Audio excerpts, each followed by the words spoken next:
एक दिन दरबारियों ने राजा के सामने एक साधु को पेश किया और कहा, महाराज, एक गुफा में तपस्या करते हुए इन महान साधु को हम ले आए हैं। इन्होंने सदाचार का तावीज बनाया है। वह मंत्रों से सिद्ध है और उसके बांधने से आदमी एकदम सदाचारी हो जाता है। साधु ने अपने झोले में से एक तावीज निकालकर राजा को दिया। राजा ने उसे देखा, बोले, हे साधु, इस तावीज के विषय में मुझे बताओ कि इससे आदमी सदाचारी कैसे हो जाता है।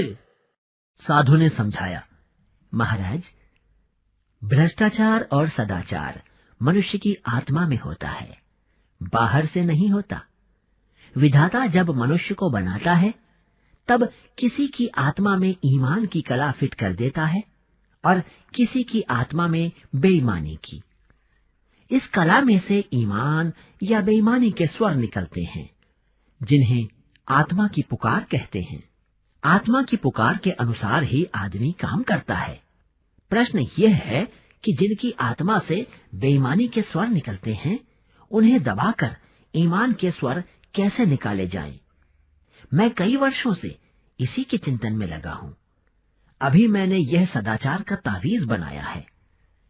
जिस आदमी की बाह पर यह बंधा होगा वह सदाचारी हो जाएगा। मैंने कुत्ते पर भी इसका प्रयोग किया है।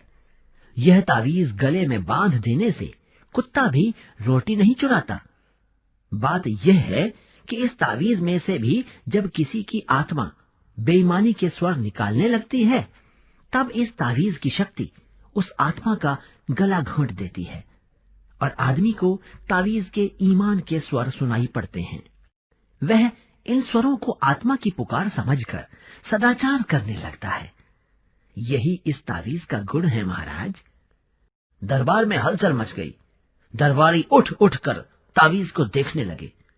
राजा ने खुश होकर कहा, मुझे नहीं मालूम था कि मेरे राज्य में ऐसे चमत्कारी साधु भी हैं। महात्मन, हम आपके बहुत आभारी हैं। आपने हमारा संकट दूर कर दिया। हम भ्रष्टाचार से बहुत परेशान थे, मगर हमें लाखों नहीं करोड़ों तावीज चाहिए। हम राज्य की ओर से तावीजों का एक कारखाना खोल देते हैं। आप उसके जनरल मैनेजर बन जाइए और अपनी देखरेख में बढ़िया तावीज बनवाइए।